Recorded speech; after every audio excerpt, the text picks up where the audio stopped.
Right now on the National Weather Desk, cold and in the dark. On this first day of winter, more than 100,000 are still without power in Maine as the state recovers from this week's destructive storm. Rain is also falling in California as the Los Angeles region braces for the possibility of flooding. The lava flow may be slowing down in Iceland. What does that mean for the thousands forced out of their homes? We'll take a closer look at the winter solstice and how weather could impact your holiday travel plans. Plus, we'll take you on the brand new ride to the top of Montana's Big Sky Resort. From our nation's capital, this is the National Weather Desk. Good morning and welcome to the National Weather Desk. I'm Angela Brown. Floodwaters are finally receding in Maine days after a powerful storm left portions of the state underwater. More than 100,000 homes and businesses are still without power this morning. Some will likely be in the dark through Christmas. The storm killed at least 3 people in Maine. The body of a 61-year-old woman was recovered yesterday. She was trapped in a car that was carried away by floodwaters. A 20-year-old woman who was also in the car is still missing. In other parts of the state, people are finally getting rescued after being trapped by flood. Mel Meyer begins our team coverage. The Crooked River kept rising, slowly ever since Monday's storm. I stayed because I'm on a little bit of high ground too. I would have never in a million years thought. Pike had been watching closely for any change. When they woke up, that's when it became clear it was time to call for help. They couldn't believe how fast it came up. If I didn't know where the river was, you would have never known. There should be a road running through here, with lawns too. I mean, it was ripping down through there, and it was a dangerous situation. Every time we go out in these types of situations, we're putting our people at risk. This is why we ask you to evacuate. Casco Fire Chief Brian Cole says people weren't required to get out ahead of time. These generally don't sneak up on us, unfortunately, and we just need to pay attention to what's coming and be prepared. Crews initially tried to use inflatable boats with ropes to bring people back, but that takes a lot of first responders to do. Switching to operations with the airboat. 7 area departments were called in to help. Brian O'Leary was the last person evacuated. I woke up and it was worse, and then kept getting worse and worse. Al Feather has made the 20-minute drive to Augusta to get gas a few times since Monday's storm, and he says he'll likely do it again since the power isn't expected to be back until Saturday. It was kind of frustrating when I heard it, but you kind of live with it. That's what's going on. There's so many people without power, so I feel fortunate. I have a generator and I have a wood stove, so I can keep moving along somehow. And Feather isn't alone. All 3,200 Belgrade residents are without power tonight, and outages are expected to last several more days. As temperatures drop, people without power are worried over frozen pipes and cold nights. Thank God for the generator, If I didn't have a I feel bad for the people that don't have them, they're cold and they can't make food or have hot showers, and then, that sucks. As thousands wait for the lights to turn back on, people are doing what they can to get by. That's it. Just hang in this Saturday, make the best of it. Flood rescues are also taking place in New Jersey. Firefighters in Paterson rescued dozens of people trapped in their homes with no power or no heat. The area is prone to flooding, but residents say they are fed up with the rising waters every time it rains. Paterson's mayor says the city needs federal help to fix the problem.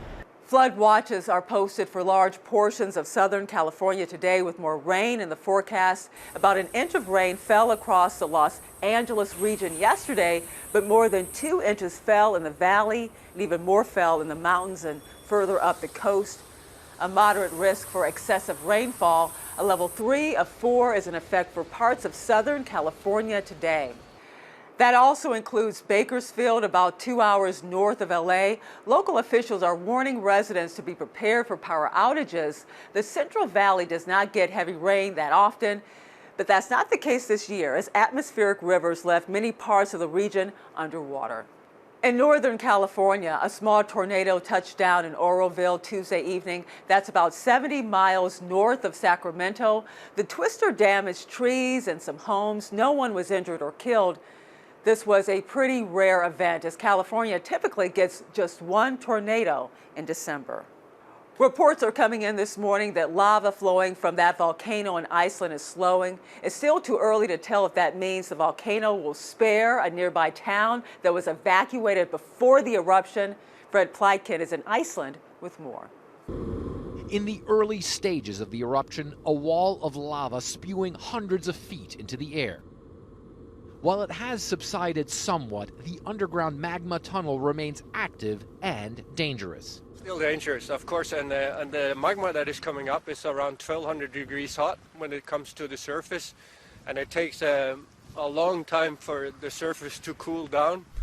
The area around the eruption zone remains cordoned off, critical infrastructure in danger, the world-famous Blue Lagoon hot springs closed. Here's another reason why the situation is so dangerous. You see over there is the volcanic activity, and if we pan over in this direction, over there is a geothermal power plant that's extremely important for the electricity here in this area. The authorities are trying to protect that power plant by building a berm against any lava flows. For the local residents, no respite. We now have this volcanic eruption very close to Grindavik. I think it has proven vital that the town was evacuated in November. We have been buying flats for the residents, so now we actually have 70 flats that people can move into before Christmas, which is the most people who are in most dire need of housing. Leaving many residents wondering if they will ever see their homes again. More rain is in the forecast for southern India after nearly a half a year's worth of rain fell earlier this week. Nearly 16 inches of rain fell from Sunday into Monday, causing flash floods across the region.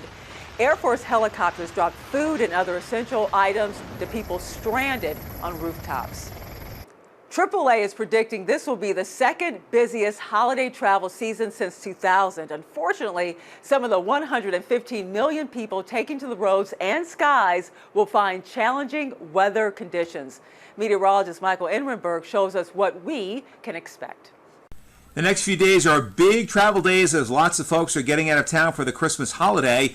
And right now we only see delays across areas of the Southwest, mostly in California and parts of New Mexico and southwestern Colorado. Now, this is due to a big upper-level trough and a surface storm moving on shore in California, causing windswept rain, flooding, mudslides possible there, and also some heavy mountain snows out there. So for the next few days into your Thursday afternoon, rain will continue to pound the southwest. A new weather system will bring rain for parts of Texas and the Great Plains, spreading through Oklahoma, Kansas, and into Illinois, and eventually the Midwest with mostly rain. Temperatures in the 40s there. East Coast remains dry.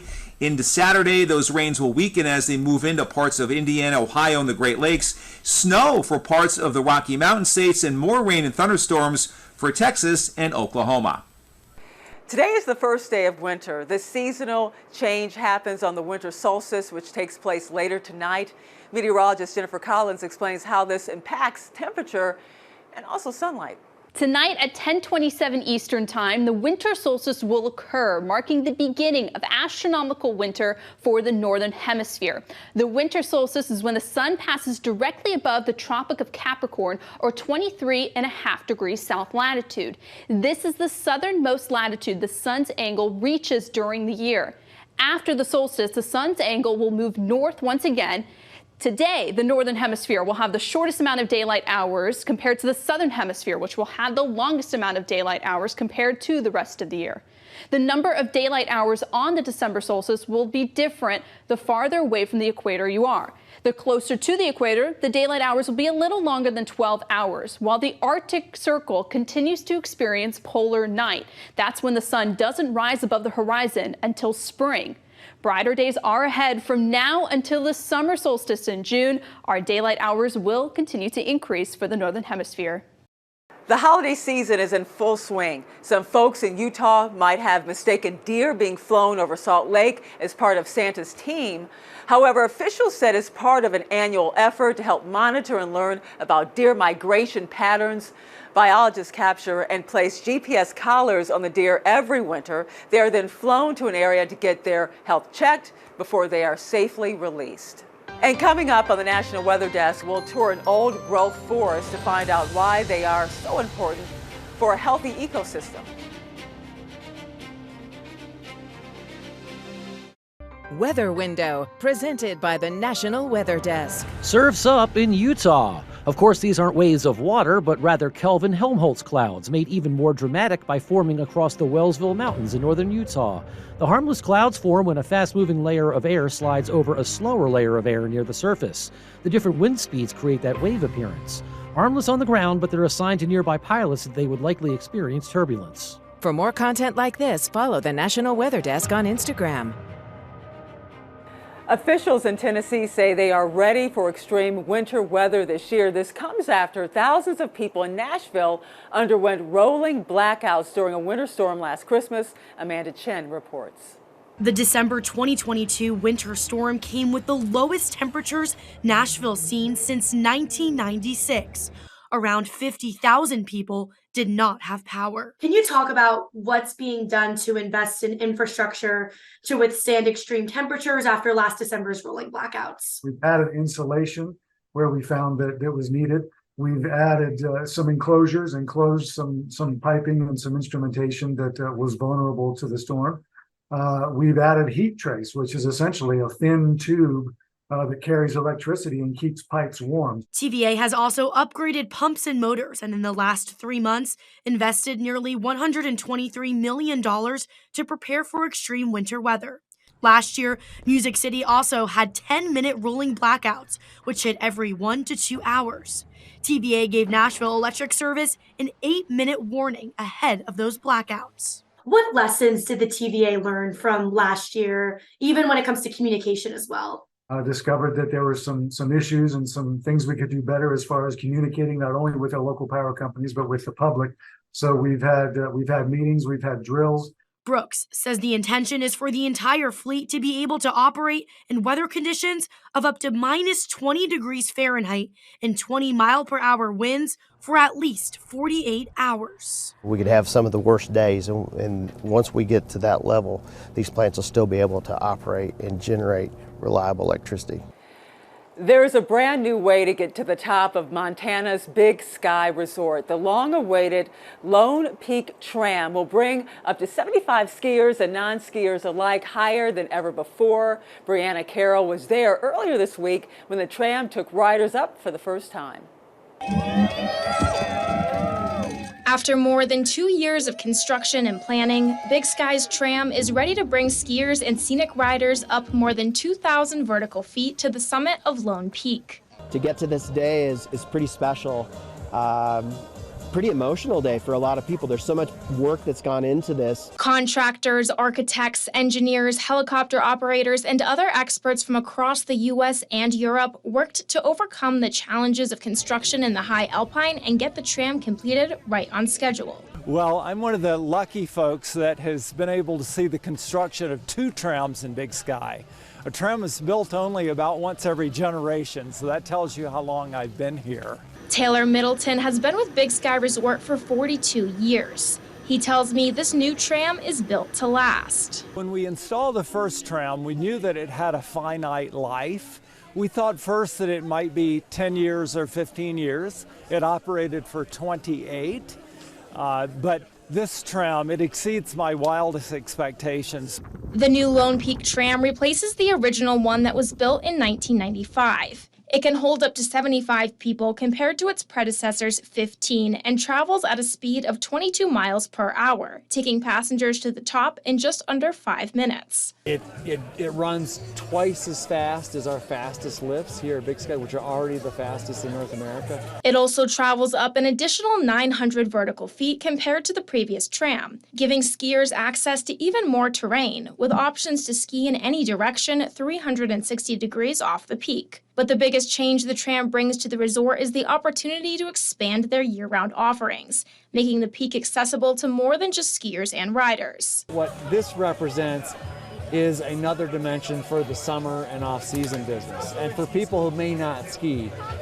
As we have mentioned, today is the winter solstice, the shortest day of the year, but it's not the coldest. Meteorologist Emily Gracie explains why. In the northern hemisphere, we continue to lose more heat each day than we gain. So even as those days start to get longer, we're still going to cool for the next few weeks, with that coldest day not typically coming until sometime in mid-January for most of the U.S. So bundle up, stay warm, and enjoy the solstice. The Biden administration is proposing the First Amendment to the U.S. Forest Service management plans in the agency's 118-year history. It would sharply limit commercial timber harvests in old-growth forests. The proposal appears to hit a middle ground between calls from environmentalists and timber companies. This comes as climate change ramps up threats like wildfires, insects, and disease to the old trees. West Virginia meteorologist Brandon Stover takes us to an old-growth forest to learn more about what makes them so special. So this was here around the time, roughly, of Jamestown. Yeah, this was here before some of the first European settlers came into West Virginia. So this forest is on the Burnwood Trail. It's an old-growth forest, meaning that natural processes have been able to dominate here rather than human processes like logging or clearing or anything. It's a very unique thing here in West Virginia because pretty much the whole entire state at one point in time, around 1800s, early 1900s, was logged. So only a few patches like this remaining. This stand survived because it was owned by the Lane family, which kept it out of the hands of any mining or timber company. This might be the most diverse old-growth forest in West Virginia because we have 5 different species of oaks out here. We have American beech, black gum, hemlocks, tulip poplar, cucumber tree, a couple different species of hickories, all out here in that old-growth age class that are in 200 years old, 300 years old plus. Rasso, a native of nearby Raleigh County, says you can find a lot of complexity with downed trees in these aged forests, just as nature intended.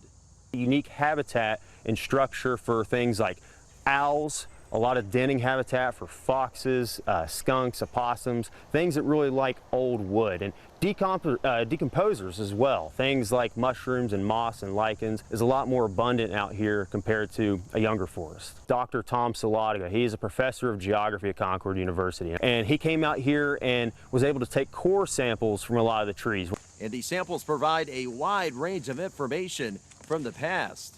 Things like past wildfire history, past droughts, past precipitation patterns, insect outbreaks, windstorms. So in forest management, dendrochronology, you can not only just date a tree, you can really understand and see what some of the actual processes that shape forests and be able to manage forests into the future from that research. Hundreds of years from now, all of the New River Gorge National Park will be turning into an old-growth forest. You are watching the National Weather Desk.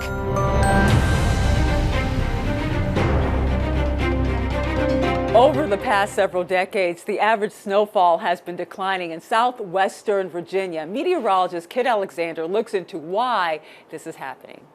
When it comes to snowfall and how much you see, there are numerous factors that come into play. One of the main components is elevation. The temperature will generally drop with higher altitudes. In unsaturated air, or air that's not completely saturated with moisture, the temperature drops 5.5 degrees for every 1,000 feet in elevation. This means there's a lot of temperature variation based on location. Another factor to consider is the track of a storm system. For instance, if the track of an area of low pressure is too far to the south, this will lead to the bulk of the moisture staying south of the region. The ideal setup includes cold air from Canada in place when moisture is arriving from the Gulf of Mexico. If you want to see more content like this, be sure to check us out on all your favorite social media platforms. We post the latest from our team of meteorologists across the country. You can find us on Instagram, TikTok, YouTube, Facebook. Just search the National Weather Desk, and we'll be right back. Thank you so much for joining us. I'm Angela Brown. Make it a great Thursday, and we'll see you right back here tomorrow.